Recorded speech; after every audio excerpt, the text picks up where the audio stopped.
your own prison season. Remember, this isn't the end of your story. It might just be the setup for the greatest chapter yet. Part 3. When you're hidden, you're being held. Maybe right now you feel unseen, like your light is dimming. Your voice echoes into emptiness, and your du'as, they feel unanswered. You ask yourself, Ya Allah, do you even see me? I've been there, crying in sujood, feeling invisible, wondering if any of it matters. But here's what I learned. You're not being ignored, you're being rooted.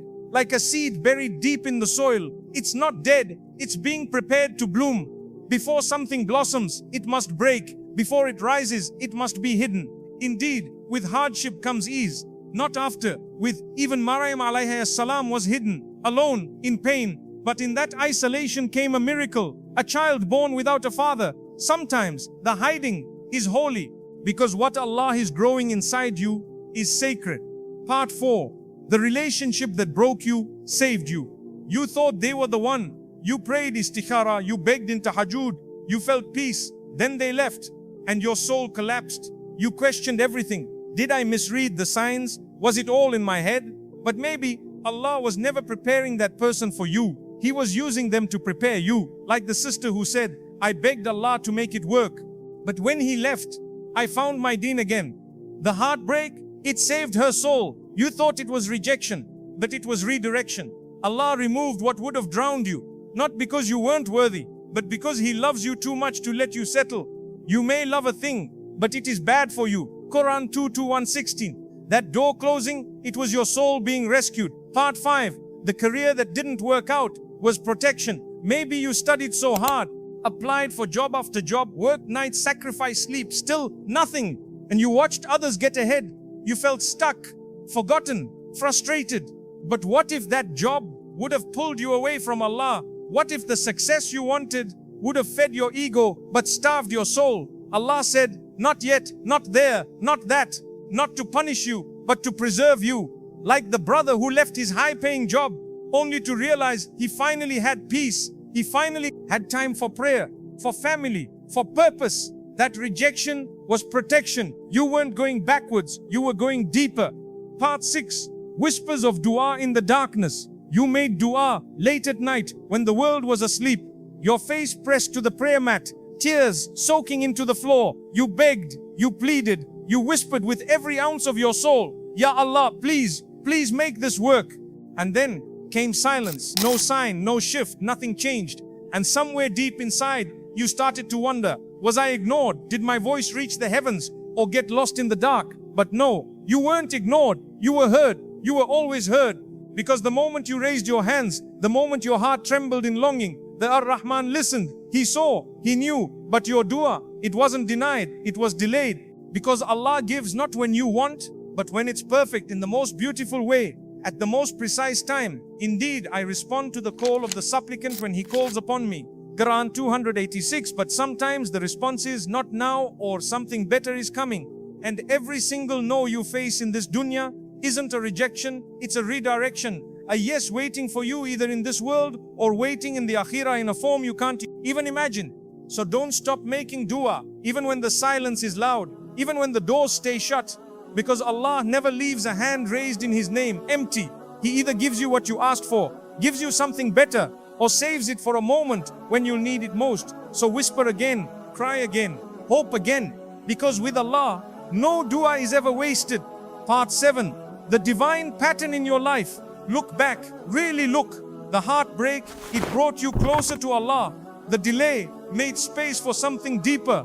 The loss led you to your real strength. What looked like a setback was a setup, like the bow being pulled back before it launches forward. Your pain was the tension. Your healing is the release. You weren't failing, you were being forged. If you're here right now, reading this, and you feel tired, heartbroken, like you've been forgotten, just pause, breathe, say it with me. Ya Allah, I trust you, because maybe what you cried for was the very thing Allah saved you from. Maybe the delay was divine protection. He saw what you couldn't. He blocked what you begged for, not to hurt you, but to hold you. The silence was sacred. The heartbreak was holy. The no was never rejection. It was redirection from the one who loves you most. If this message touched you, don't keep it to yourself. Someone out there is silently breaking. Share it. Let them know Allah hasn't forgotten. And the same one who tested you is already writing your comeback. Ya Allah, whatever is meant for me, make it mine.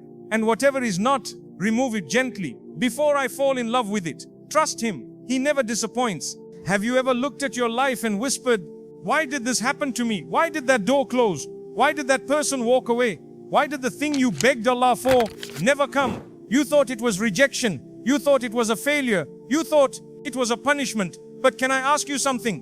What if it wasn't any of those? What if it was never meant to break you, but to build you, to position you? Because sometimes when Allah removes something from your life, it's not to hurt you, it's to hold you. Let's talk about it. Part 1, the silent pause before the setup. There's this quiet stillness before Allah changes everything. And in that pause, I know what it feels like. You feel forgotten, unseen, left behind. Maybe you were chasing a dream and it all fell apart. Maybe you poured your du'as into someone and they disappeared. Maybe you gave your heart and it came back in pieces. And in that silence, a thought sneaks in. Maybe I'm being punished. Maybe I'm just not enough. But I need you to hear this. Allah wasn't ignoring you. He was preparing you. Behind every breakdown is a breakthrough. Behind every silence, a setup. Perhaps you hate a thing and it is good for you. You didn't fail. You were redacted. Part 2, the story of Yusuf alayhi salam. The prison was a setup. Let's go back to the life of Prophet Yusuf alayhi salam. A man handpicked by Allah. But his journey, it looked nothing like the journey of someone favored. Betrayed by the people closest to him, his own brothers, thrown into a dark, cold well, left for dead, then rescued, only to be sold as a slave, stripped of freedom, treated like property, falsely accused by someone he never harmed, imprisoned for a crime he didn't commit, locked away, forgotten in a prison cell, pain after pain, loss after loss. From the outside, it looked like his life was trauma today, falling apart.